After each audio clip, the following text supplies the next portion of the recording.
नमस्कार दोस्तों, मैं आशित त्यागी युग करवट यूट्यूब चैनल पर आपका स्वागत करता हूं। पहले पेश है आज का बुलेटिन। देश में आज से आयुष्मान भव अभियान शुरू किया गया है। इसका उद्घाटन राष्ट्रपति द्रौपदी मुर्मू ने ऑनलाइन किया। गाजियाबाद में इस कार्यक्रम का लाइव प्रसारण किया गया। ये कार्यक्रम संयुक्त अस्पताल में हुआ था। यहाँ यूपी सरकार के स्वतंत्र प्रभार मंत्री नरेंद्र कश्यप ने लाभार्थियों को किट और प्रमाण पत्र बांटे। 4 लाभार्थी एक परिवार से हैं।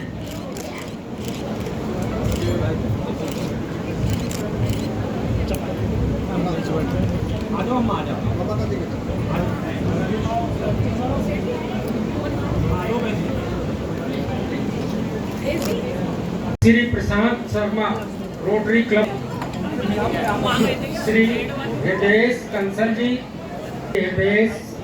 जी। यूपी में आज आयकर विभाग ने छापेमारी की कार्रवाई की। ये छापे समाजवादी पार्टी के नेता आजम खां के जौहर ट्रस्ट से जुड़े लोगों के यहाँ मारे गए।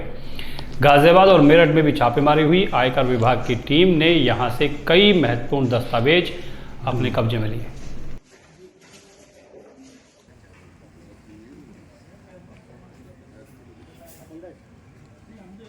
हापुड़ में हुए लाठीचार्ज के विरोध में वकीलों की हड़ताल जारी रही। गाजियाबाद बार एसोसिएशन ने कचहरी में धरना दिया और जिलाधिकारी को ज्ञापन सौंपा। इसके साथ ही तहसील बार ने भी प्रदर्शन करके एसडीएम को ज्ञापन दिया।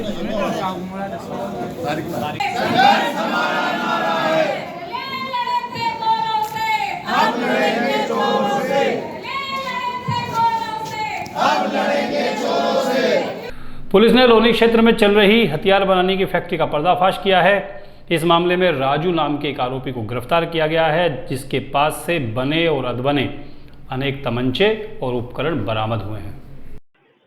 अशोक विहार थाना लोनी में एक व्यक्ति की सूचना के आधार पर अवैध हथियार बनाने वाले एक फैक्ट्री का खुलासा किया गया है। इसमें राजू सन ऑफ रहम इलाही, जो कि फिलहाल में आशियाना सिटी थाना लोनी में रहता है, मूलतः शाहपुर मुजफ्फरनगर का रहने वाला है। ये अपने मकान में ही इस तरह से अवैध तमंचे का निर्माण कर रहा था। राष्ट्रीय लोकदल के राष्ट्रीय महासचिव त्रिलोक त्यागी की माता शारदा देवी का 6 सितंबर को निधन हो गया था। उसके बाद ही उनके आवास पर शोक जताने वाले नेताओं का तांता लगा रहता है। आज मंत्री सुरेश राणा त्रिलोक त्यागी के कविनगर स्थित आवास पर पहुंचे। सुरेश राणा ने शोक संतप्त परिवार से मुलाकात की और श्रद्धांजलि भी दी। इस दौरान स्वतंत्र प्रभार मंत्री नरेंद्र कश्यप भी मौजूद रहे।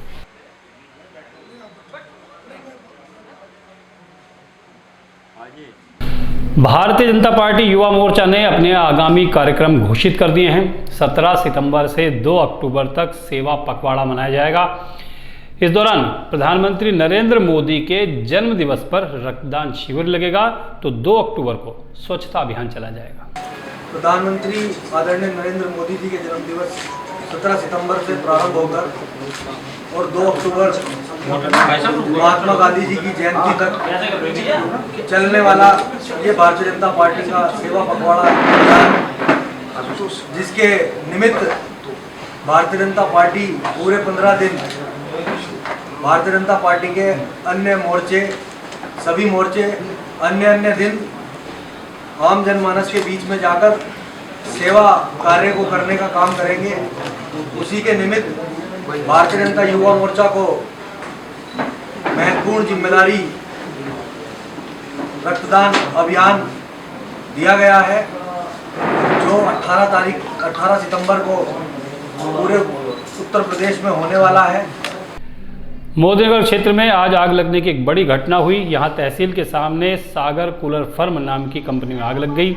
आग लगने के बाद उठा धुआं दूर दूर तक दिखाई दे रहा था। फायर ब्रिगेड की कई गाड़ियों ने घंटों की मशक्कत के बाद आग पर काबू पाया।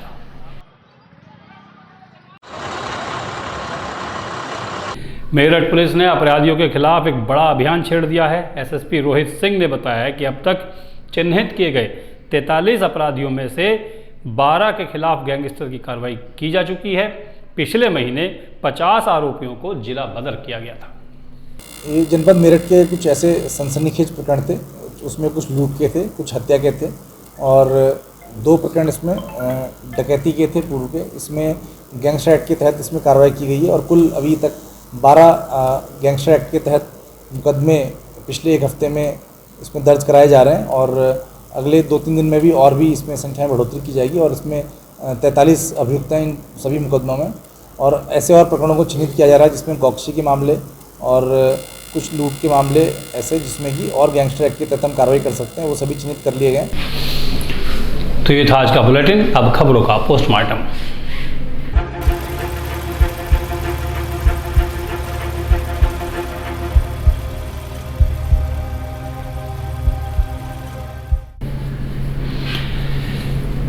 मानसून लगभग अपने अंतिम समय में है।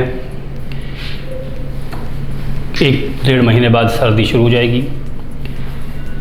सर्दी यूँ तो गर्मी से राहत देती है, लेकिन दिल्ली और एनसीआर में एक परेशानी लेकर आती है। दरअसल सर्दी आते ही दिल्ली एनसीआर में हवा खराब हो जाती है, प्रदूषण बढ़ जाता है, लोगों को सांस लेने में दिक्कत आती है। सरकार हर साल वायु प्रदूषण से निपटने की बातें करती है, योजना बनाती है, कार्य भी करती है, लेकिन उसका कोई सफल परिणाम सामने नहीं आता। अब सुनने में आया है कि दिल्ली सरकार आगामी सर्दी के मौसम में प्रदूषण के स्तर को कम करने के लिए आर्टिफिशियल बारिश का इंतजाम कर रही है। मतलब नकली बारिश कराकर दिल्ली एनसीआर में प्रदूषण कम करने का एक प्रयास शायद दिल्ली सरकार करेगी। इस बारे में बताया जा रहा है कि अलग अलग हॉटस्पॉट के लिए अलग अलग वर्किंग प्लान तैयार किए जा रहे हैं। विंटर एक्शन प्लान पर चर्चा के लिए सरकार ने मीटिंग भी की है। इसमें आईआईटी कानपुर के एक्सपर्ट भी शामिल हुए। उन्होंने ही प्रदूषण कम करने के लिए नकली बारिश कराने का सुझाव दिया है। आईआईटी कानपुर के एक्सपर्ट साल 2017 से क्लाउड सीडिंग यानी कि आर्टिफिशियल बारिश कराने की तकनीक पर काम कर रहे हैं। इसी साल जून में आईआईटी कानपुर को इसमें कामयाबी मिली थी। टेस्टिंग के दौरान सेसेना एयरक्राफ्ट छोटे विमान को 5000 फीट की ऊंचाई पर उड़ाया गया। इसके बाद क्लाउड सीडिंग टेक्नोलॉजी का इस्तेमाल करते हुए बादलों में एक केमिकल पाउडर छिड़का गया, जिससे पानी की बूंदें बनने लगीं और उसके बाद आसपास के इलाके में बारिश हुई। ये माना जाता है कि क्लाउड सीडिंग पर 1940 के दशक से काम चल रहा है। अमेरिका पर यह आरोप लगा था कि वियतनाम युद्ध में उसने क्लाउड सीडिंग को हथियार के तौर पर इस्तेमाल किया था। उसने वियतनामी सेना की सप्लाई चेन तोड़ दी थी क्योंकि ज़्यादा बारिश होने से ज़मीन दलदली हो गई। 2017 में संयुक्त राष्ट्र से जुड़ी वर्ल्ड मेट्रोलॉजिकल ऑर्गेनाइजेशन ने अनुमान लगाया था कि दुनिया के 50 से ज़्यादा क्लाउड सीडिंग को आजमा चुके हैं, जिसमें चीन, अमेरिका, रूस, ऑस्ट्रेलिया और जापान देश शामिल हैं। अब इस कड़ी में भारत भी जुड़ सकता है।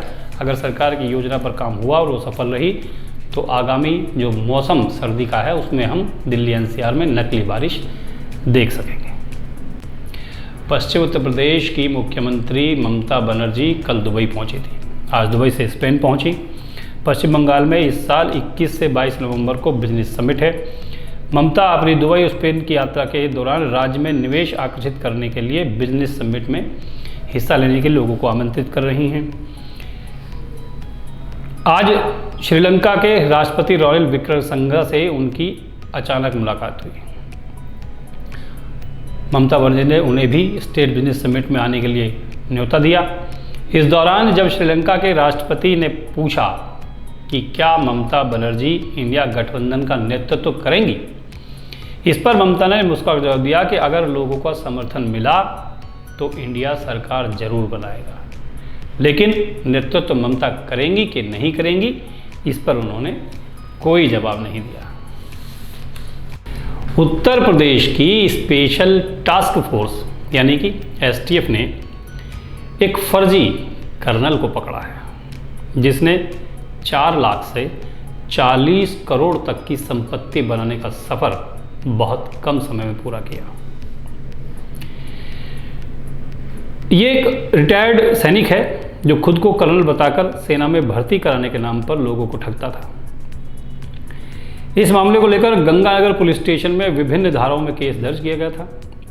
एसटीएफ ने जब जांच पड़ताल की तो पता चला कि फर्जीवाड़ा करने का आरोपी 40 करोड़ रुपए से ज़्यादा की संपत्ति का मालिक है। अब एसटीएफ को फर्जी कर्नल के बेटों की भी तलाश है जो प्रॉपर्टी आदि का काम संभालते थे।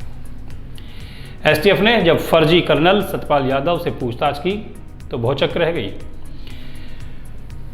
एसटीएफ को मिली जानकारी से पता चलता है कि फर्जी कर्नल का पूरा परिवार इस ठगी में शामिल था। शुरुआती जांच में एसटीएफ को पता चला कि ये लोग युवाओं को अपना शिकार बनाते थे। ठगी करने के कुछ साल में ही इन्होंने अपनी संपत्ति 40 करोड़ तक बढ़ा ली। ये लोग तकरीबन 34 लोगों को ठग चुके हैं। इनमें 10 से 15 लाख रुपए प्रति व्यक्ति लिए जाते थे। आरोपी का बेटा और पूरा परिवार मिलकर ठगी का नेटवर्क संभाल रहा था। सतपाल जब रिटायर हुआ था तब उसके खाते में 4,30,000 रुपये थे। धोखाधड़ी करके उसने इसे 40 करोड़ में बदल दिया। वो हमेशा कर्नल की वर्दी पहनकर रहता था। पुलिस का कहना है कि एक युवक ने अपनी बहन को सेना में एलडीसी क्लर्क के रूप में भर्ती कराने के लिए 2 साल पहले इस व्यक्ति को 16 लाख रुपए दिए थे। ये रकम लेने के बाद यादव ने मई में युवक और उसकी बहन के नाम पर ज्वाइनिंग लेटर दे दिया। लेकिन जब भाई बहन 7 मई 2023 को ज्वाइनिंग लेटर लेकर रिक्रूटमेंट ऑफिस हेडक्वार्टर लखनऊ पहुंचे तो उन्हें पता चला कि उनके साथ धोखा हो चुका है। इसके बाद से ही सेना के अधिकारी सतर्क हो गए थे। दरअसल जो आरोपी फर्जी कर्नल है सतपाल यादव, ये 1985 में सेना में शामिल हुआ था। 2023 में नायक पद के साथ ड्राइवर के रूप में रिटायर हुआ। 3 साल बाद सतपाल को लकवा मार गया। इसके बाद पैसा कमाने के लिए इसने धोखाधड़ी का रास्ता चुना। वो लोगों को धोखा देने के लिए कर्नल की वर्दी पहनता था। कुछ लड़कों को सेना की वर्दी में अपने साथ रखता था ताकि किसी को कर्नल होने का शक ना हो। उसने पुलिस को बताया कि अपनी आखिरी तैनाती के दौरान वो एक कर्नल की कार चलाता था, इसलिए कर्नल के बात करने के तरीके और हाव भाव वो अच्छी तरह पहचान गया था।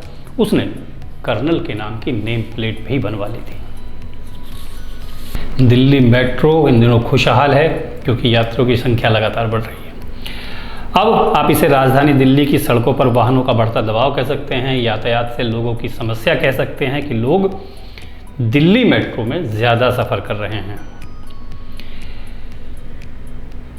मेट्रो यात्रियों के सफ़र के मामले में हर महीने नया एक कीर्तिमान बन रहा है। इस वजह से कोरोना से पहले के सारे रिकॉर्ड ध्वस्त हो गए हैं। कोरोना से पहले दिल्ली मेट्रो में यात्रियों की संख्या और अब जो यात्रियों की संख्या है उसमें तकरीबन 12.5% की बढ़ोतरी हुई है।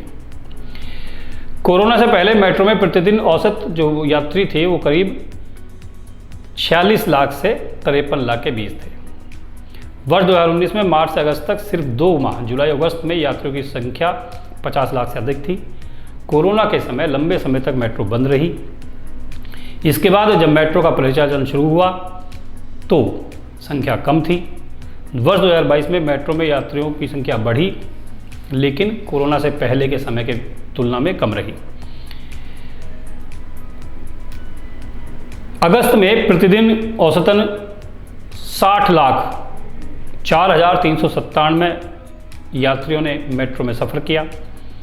इस दौरान ही मेट्रो में एक दिन में सर्वाधिक यात्रियों के सफ़र का रिकॉर्ड भी बना, जो 4 सितंबर को फिर से टूट गया।